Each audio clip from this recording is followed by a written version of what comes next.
नमस्कार बच्चों, आज हमारा टॉपिक रहेगा accounting of reserve and accumulated profit and loss.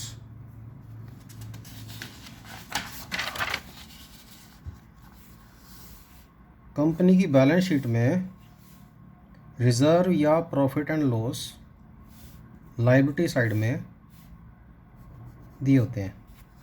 जैसे इस क्वेश्चन में, इस एग्जांपल में हमने रिजर्व लिया 30,000। ए बी पार्टनर है, 2:1 इनकी रेशो है। तो इस रिज़र्व का क्या ट्रीटमेंट होगा अगर ये पार्टनर अपनी रेशो चेंज करें तो? मान लो नई रेशो डिसाइड कर रहे हो 1:1,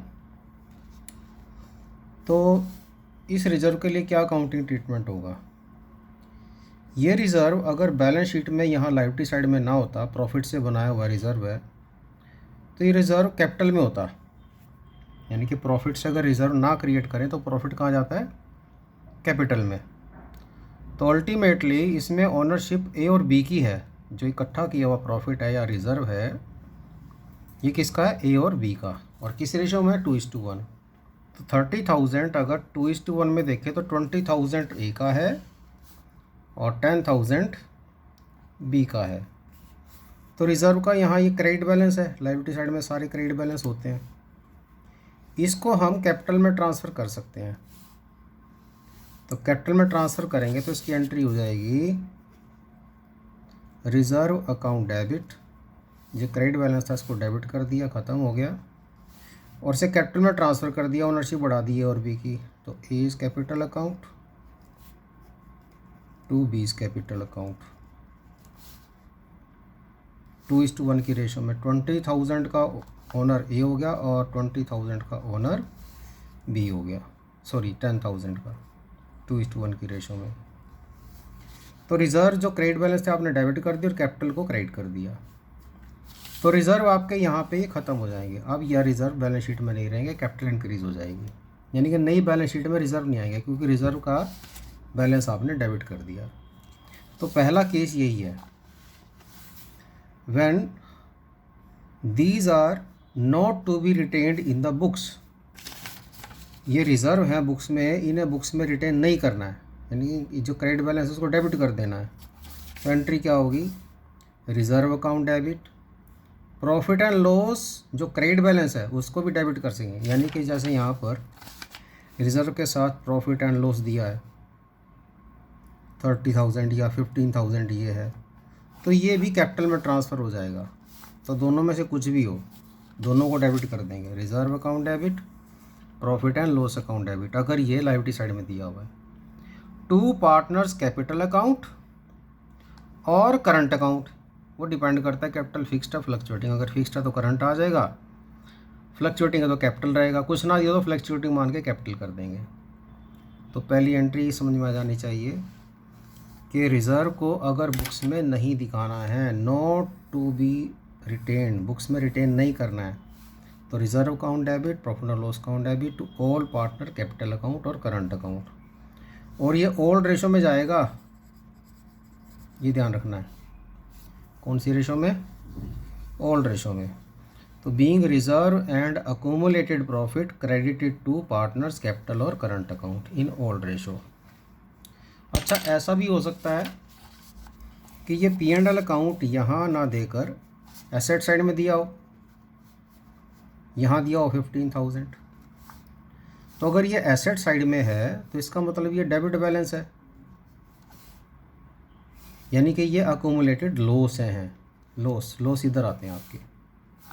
अब ये डेबिट बैलेंस को ख़त्म करना तो क्रेडिट करना पड़ेगा। तो एंट्री क्या बन जाएगी? A's capital account debit,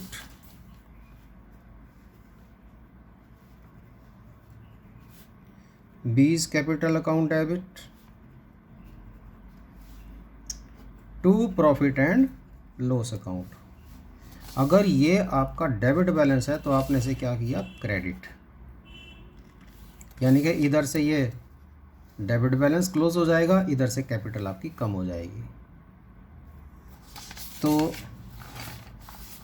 for accumulated loss and deferred revenue expenditure, deferred revenue expenditure भी इधर ही आते हैं, इसका भी सेम ये ट्रीटमेंट होगा। दोनों में से कुछ भी है, जैसे एडवर्टाइजमेंट सस्पेंस अकाउंट है, तो उन दोनों को हम क्रेडिट कर देंगे। P&L का डेबिट बैलेंस हो या डेफर्ड रेवेन्यू एक्सपेंडिचर हो, क्रेडिट करके पार्टनर कैपिटल अकाउंट डेबिट या फिर करंट अकाउंट, वो डिपेंड करता है, कैपिटल फिक्स है तो करंट, फ्लक्चुएटिंग है तो कैपिटल। दूसरा ये है कि अगर हमें रिजर्व को डिस्टर्ब नहीं करना है, इसको ऐसे ही दिखाना है, रिजर्व को रिटेन करना है। यहाँ था पहला case not to be retained, और दूसरा है टू बी रिटेन्ड, इसको रिटेन करना है। रिटेन करने का मतलब रिजर्व जो क्रेडिट बैलेंस है उसको डेबिट नहीं करना है, यानी कि रिजर्व बैलेंस शीट में ऐसे ही रहेगा। अब बैलेंस शीट में ऐसे ही रहेगा तो डिस्प्यूट होगा। कैसे? देखो 30,000 है, इसमें ए और बी की ओनरशिप 20,000 और 10,000 की है। जब ये नई रेशो चेंज कर देंगे 1:1 हो जाएगी, तो वही 30,000 15,000 और 15,000 हो जाएंगे दोनों की ओनरशिप। तो एक ऑब्जेक्शन होगा, ए का रिजर्व में शेयर था 20,000, रेशो की वजह से वो कितना रह जाएगा 15,000। तो या तो उसको ओल्ड रेशो में कैपिटल में ट्रांसफ़र कर देंगे जितना बनता है। अगर यहीं दिखाना है तो किसको ऑब्जेक्शन है? ए को। कितने अमाउंट से? 5,000 से। तो ए को कंपनसेट किया जाएगा। कौन करेगा? बी, जैसे गुडविल का ट्रीटमेंट होता था। तो अब क्या एंट्री हो जाएगी? ए को कंपनसेट करना है तो ए को क्रेडिट करना है, डेबिट किसे करना है? बी को। तो एंट्री हो जाएगी B's capital account debit to A's capital account, 5,000 से एंट्री हो जाएगी। ऐसा कब होगा? यानी कि बी कौन है? Gaining partner. ये कौन है? Sacrificing partner. Being sacrificing partner compensated by gaining partner. वही लॉजिक जो गुडविल का टाइम था। तो यहाँ फिर क्या एंट्री हो जाएगी? Gaining partner capital account debit to sacrificing partner capital और current account. Gaining partner capital और current account debit to sacrificing partner capital और करंट अकाउंट। यानी कि कैपिटल से एडजस्टमेंट होगी। कब? जब उसको बुक्स में एज इट इज़ दिखाए रखना है, राइट ऑफ नहीं, वो ट्रांसफ़र नहीं करना है। उसके बाद अगर लॉस है, ये तो रिजर्व और अकोमोडेट प्रॉफिट के क्रेडिट बैलेंस है, तो उसके लिए एंट्री क्या थी? Gaining to sacrificing.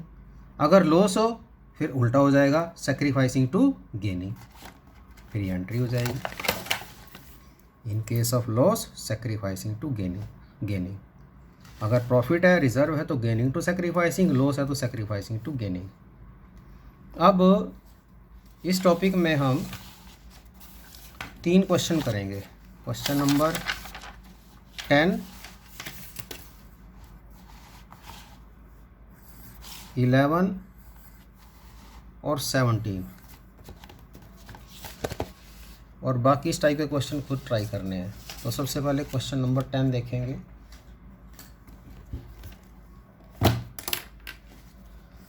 Question number 10 T.S.. Grewal की बुक से, ये देखिए पेज नंबर 4.40 पे। XY partner sharing profit loss in ratio 3:2। With effect from 1 April they decided to share future profit equally. पहले 3:2 की रेशो थी, अब वो रेशो चेंज कर रहे हैं। On the date of change in profit share ratio the profit and loss account showed credit balance. ये होता है P&L का क्रेडिट बैलेंस। लायबिलिटी साइड में ये क्रेडिट बैलेंस है।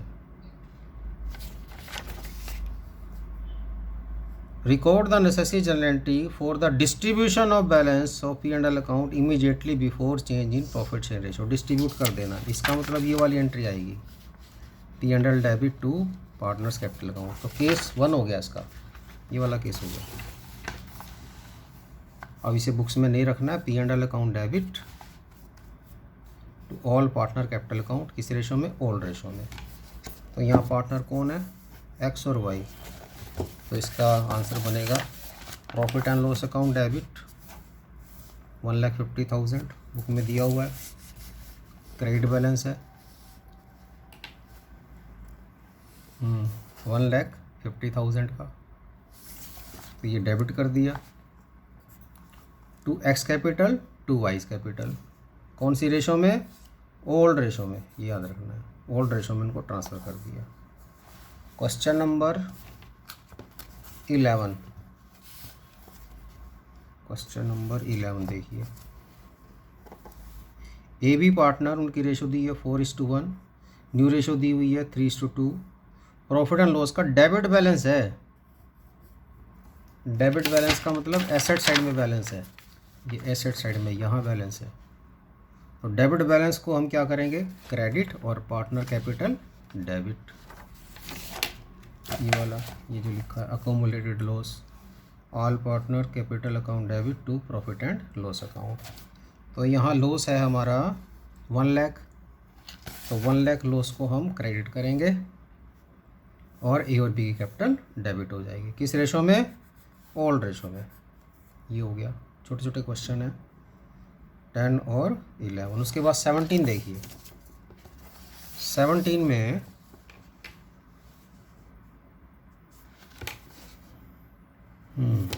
X Y partner 2:1 ratio, general reserve दिया हुआ है 60,000। तो जनरल रिजर्व बैलेंस शीट में ये लायबिलिटी साइड में होता है, क्रेडिट बैलेंस है। अब या तो इसको ट्रांसफ़र कर देना होता है, या फिर अगर ऐसे ही दिखाना है तो गेनिंग टू सेक्रीफाइसिंग। अब यहाँ इसने दोनों ही केस दे दिए। When general reserve is not to be shown in the new balance sheet, नहीं दिखाना है नई बैलेंस शीट में, तो उसको ख़त्म करना है, उसको ट्रांसफ़र कर देना है जनरल रिजर्व को, नॉट टू बी शोन। तो एंट्री बनेगी when general reserve is not to be shown in the new balance sheet. तो जनरल रिजर्व का क्रेडिट बैलेंस उसे डेबिट कर देंगे और कैपिटल में ट्रांसफ़र कर देंगे to X capital to Y's capital. किस रेशो में, ओल्ड रेशो में। और ओल्ड रेशो क्या है यहाँ पे, 2:1। ये 2:1 में ट्रांसफ़र कर दिया 60,000 को, 40,000 और 20,000। ये फर्स्ट केस हो गया। सेकंड केस है when general reserve is to be shown, तो बुक्स में एज इट इज़ दिखाना है, जनरल रिजर्व है उसको ऐसे ही दिखाना है 60,000। तो फिर एंट्री क्या बनेगी, गेनिंग टू सेक्रीफाइसिंग। ये याद रखना है, अगर उसे ट्रांसफ़र करना है तो reserve to partner capital, transfer नहीं करना है, बुक्स में एज इट इज़ दिखाना है एज रिजर्व, फिर गेनिंग टू सेक्रीफाइसिंग। ये मेन बात है, याद रखनी है। तो यहाँ गेनिंग टू सेक्रीफाइसिंग। अब गेन और सेक्रीफाइस कैसे निकालें उसका तरीका पहले समझाया हुआ है। तो देखिए इसमें ओल्ड रेशो दी है 2:1, न्यू रेशो है 3:2। ओल्ड रेशो 2:1, तो old share 2/3 1/3, new ratio 3:2, new share 3/5 2/5। आप चेंज देख लें कितना हुआ, 3/5 माइनस 2/3, तो आ जाता है -1/15 सेक्रीफाइस, और इधर 1/15 गेन। तो ये डेबिट करेंगे और ये क्रेडिट करेंगे। तो डेबिट किसे करें, वाई को, और कितने से करेंगे, जैसे गुडविल को मल्टीप्लाई करते थे, यहाँ रिज़र्व को मल्टीप्लाई करना है। तो रिज़र्व दिया हुआ 60,000, उसका 1/15 4000 से एंट्री आ जाएगी। तो Y's capital account debit to X capital. ये गेनिंग पार्टनर है, ये सेक्रीफाइसिंग पार्टनर है। 4,000 4,000, यानी कि रिज़र्व 60,000 मल्टीप्लाई